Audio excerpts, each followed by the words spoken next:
Good day, everyone. Welcome back to I Do Work Here subreddit, where employees are mistaken as regular customers. With no further delay, let's get orgasm with rKush. The first story of today's video was posted by Fishnut. Actually, lady, I can help. In the late 90s, I worked for an IT service company that had a contract with an US airline, replacing its existing ticketing, reservations, and operation system with a different system. This included removing old green screen dumb terminals and replacing them with window PCs and a new ticket and bag tag printers.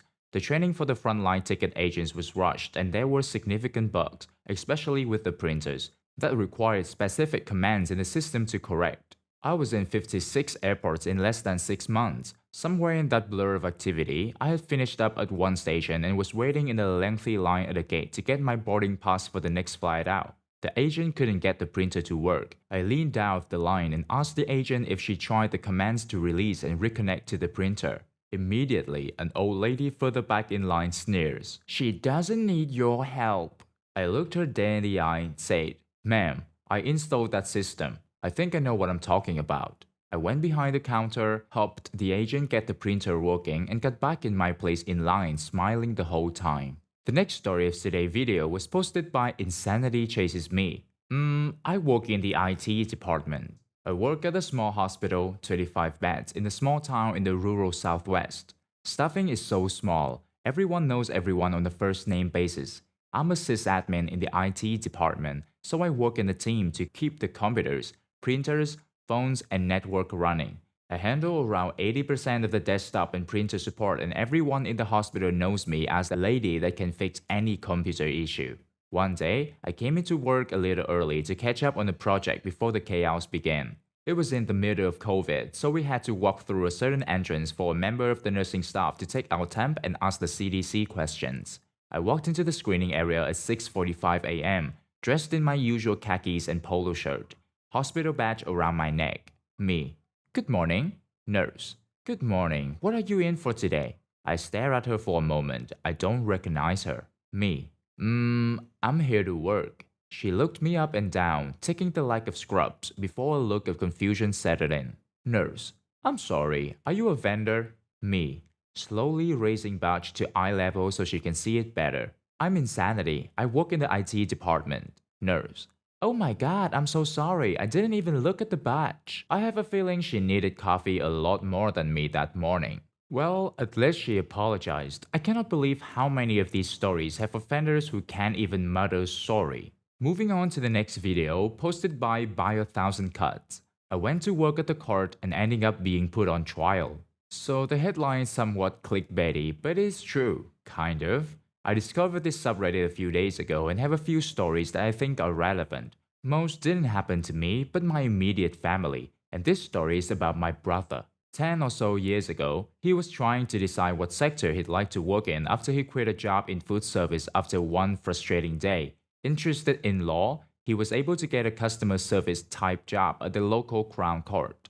One day, he's taking a break in an otherwise empty waiting room when he's accosted by a barrister, and it may be worth bearing in mind that, despite my family being poor, we are all well spoken, thanks to my grandmother all but beating it into us, and my brother was sufficiently well dressed to be mistaken for an actual barrister. He wasn't dressed and doesn't speak like a member of the general public, even a member of the general public attending court. The barrister. "Where have you been? You're supposed to be in courtroom number." My brother. "Pardon? I think you're mistaken.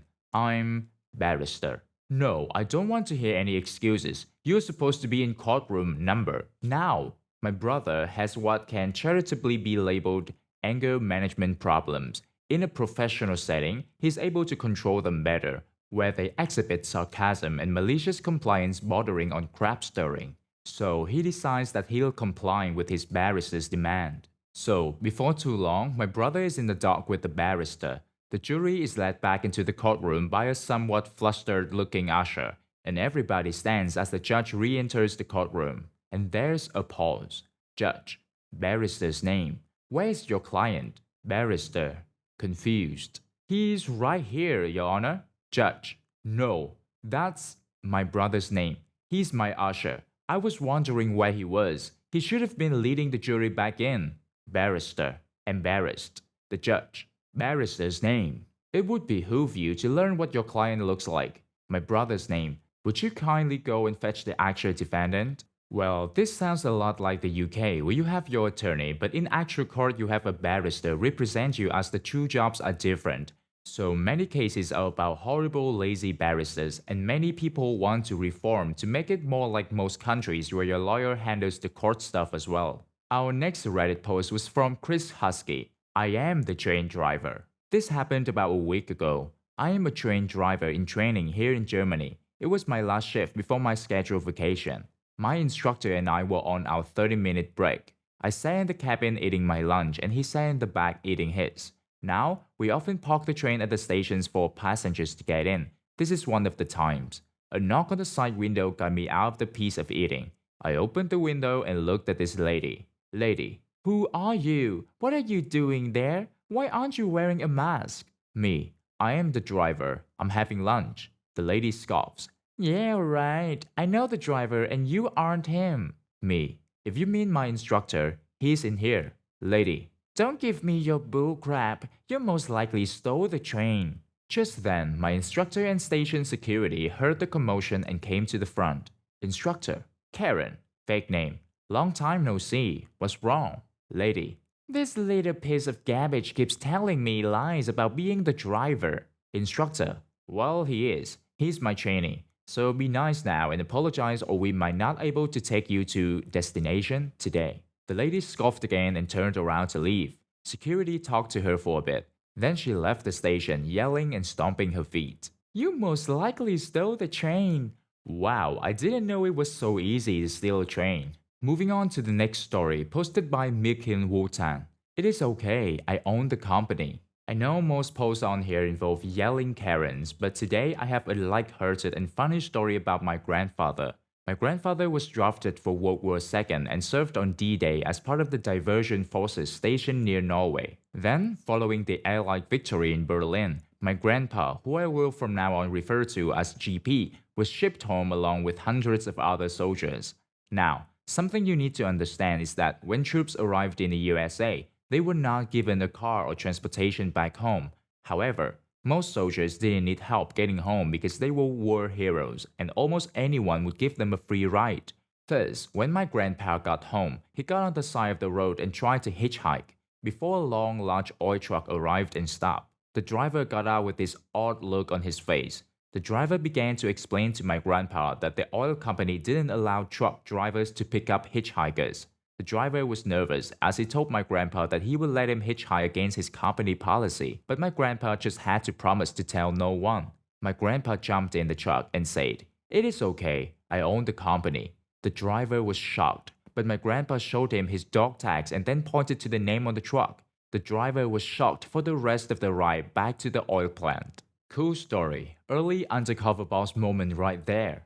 I probably would have been shocked too, thinking that some soldiers needed a ride only to find out the guy was actually the big boss of the whole company. How cool is that? Our next story was posted by Off the World 0518, random angry lady who doesn't like where I parked. Context: the store I work at has a parking lot on either side of the building, front and back. The back lot is where the employee parking is and where we also park our work vans. The front lot very rarely fills up. But last week there was some construction done to the building, so work trucks were filling up the front lot. Also, the back door to our store had been replaced, but the auto close arm wasn't, so you have to hold the door and shut it slowly or else it slams shut and is super loud. For this story, I am Jason. The lady I had the entanglement with is Karen, and my boss is Scott. Sundays are my late start days, where I come in after the store has already opened to run my van route. I pull into the back lot in my POV, wearing my uniform hoodie and polo shirt.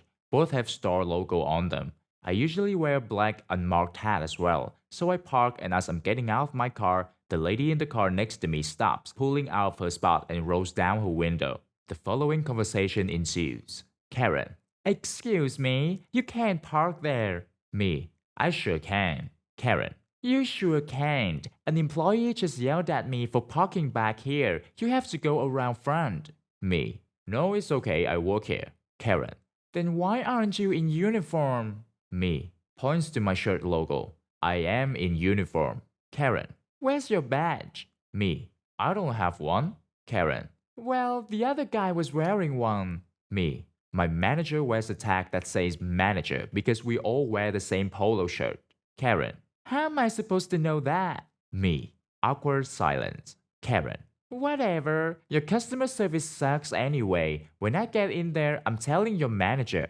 Me, great, he's the one with the manager badge. At this point, I got my bag out of my backseat and had started walking towards the store. Karen, hey, a-ho, I'm still talking to you. I'm about to turn around and say something when I guess Scott heard the commotion and decided to try and get me out of a tough spot in his way. He throws the back door open and yells, Scott, Jason, why the hell are you late? Me, this woman told me I can't park here. Karen, he doesn't even work here. Scott, ma'am, I asked you to pull around front to the customer parking. Karen, you can't treat your employees that way. Scott, I thought you said he doesn't work here. By now, I've made it into the store and Scott waves me in. Making full eye contact with Karen, he moves his hand and lets the door slam shut over the top of what she was yelling at him. Unfortunately, I wasn't there long enough to see if she came in and tried to deal with him or not. Closing the door while making eye contact. What a boss move. Or should I say, manager move. Our next story was posted by Bacon Connoisseur. I need to know who you are before I let you in. This just happened about an hour ago. The place I work is a factory composed of several different buildings. This morning, the outside air temperature was the coldest in the continental US, so everyone is bundled up a lot. We are also wearing COVID masks while indoors. I bundled up and walked up the hill to our maintenance building where I plan to get some short lengths of wire for an upcoming project. I'm waiting at the tool crib counter, but the person in charge is nowhere to be found. I go off to run a few other errands and come back 10 minutes later to find nothing has changed and the overseer is still MIA. This is pretty typical as 95% of the people who need stuff in the tool crib already have an access key. The rest of us rarely set foot in the maintenance building anyway. After another 5 minutes of waiting, I see one of the maintenance guys I know. We call him Blaine. I've talked to him a lot when he covers shift in the guard shack. He even told me his strategy for success once. It turns out you're supposed to work your way to the bottom of the ladder so nobody notices you and you'll never be on some middle manager's chopping block. I asked Blaine if he can help me out. He asks what I need and what I'm going to do with it. I tell him and he gets a weird look on his face. He says, first of all, who are you? Now it dawns on me that I'm still completely bundled up and wearing a face mask with only my eyes left visible. On top of that, he assumed I was a worker in the factory and everything I just told him would be shady AF if I was. I would have absolutely no business working anywhere near this building, let alone performing electrical work. I pull down my mask to let him see my face and tell him my name and department. We laugh and he takes me to the rolls of wire where I proceed to plunder all 4 pieces I wanted. Now to the last story of today's video, posted by Carl Klutz. Racist against the owner. The cast. Me, entitled jerk, an important son. I work at a popular high-priced restaurant and we get new employees often, but the owner, who is also the general manager, hired some new faces and he put me in charge of them. I'm not a manager and the actual managers that were working with me made it clear that they were putting the responsibility of entitled jerk onto me. Immediately, I didn't like this entitled jerk. He was unprofessional and rude, but when he found out he was older than me, respect went out the window. I'm a rather short, chunky girl and he belittled me on my weight as well as my age. Entitled jerk was also racist and homophobic to me as well and let other staff and guests know his opinions very aggressively. Onto why he was fired. The owner of the restaurant next door is friends with the owner of the restaurant I work at. They are business partners and have corporate ties with each other. This is where Important Son comes in. Important Son is the son of the owner next door. Important Son, his father, and my general manager are on the poster in the back room. The family has owned restaurants for years. I don't know their race, but I know they are from overseas. I don't know where exactly, but I'm assuming Israel. Anyway, they have a thick accent and sometimes it's hard to understand them the first try. Important Son walked in and I had a difficult time understanding his accent, and after a few minutes of trying to understand each other, we got his order in. Entitled jerk got annoyed listening to my conversation and started making comments like learn English and mumbling while making sounds. Important Son heard this and layered on his accent, making it even harder and playing it up while asking Entitled Jerk questions about our food. Entitled Jerk was noticeably pissed off and started yelling racist and anti-immigrant things at Important Son. He ended his rant with, "If I was the owner, I'd ban all towel heads like you." Important Son perked up and in almost perfect English with a little detectable accent said, "I am the owner." Entitled Jerk went off again, claiming how he was lying until he realized Important Son was one of the co-owners. You would expect an apology, right? One last-ditch effort to save your job? Not from Entitled Jerk. He then claimed that it wasn't fair for Important Son to be a co-owner because it was taking away a job from Americans. Important Son smiled very big and asked me to write a witness report while he called my general manager and his dad. The next day, Entitled Jerk was gone and I hopefully never have to deal with him again. You know what, guys? Although there's a happy ending to the story, it's kinda sad that his behavior didn't matter until it was directed at someone important enough. I'm glad that they finally get rid of him, but I'm a little bit sorry that they had to deal with that twat waffle in the meantime. Hope things got a lot better after this. And that brings me to the end of our video today. Hope you reached your eargasm with rKush. Good day, everyone.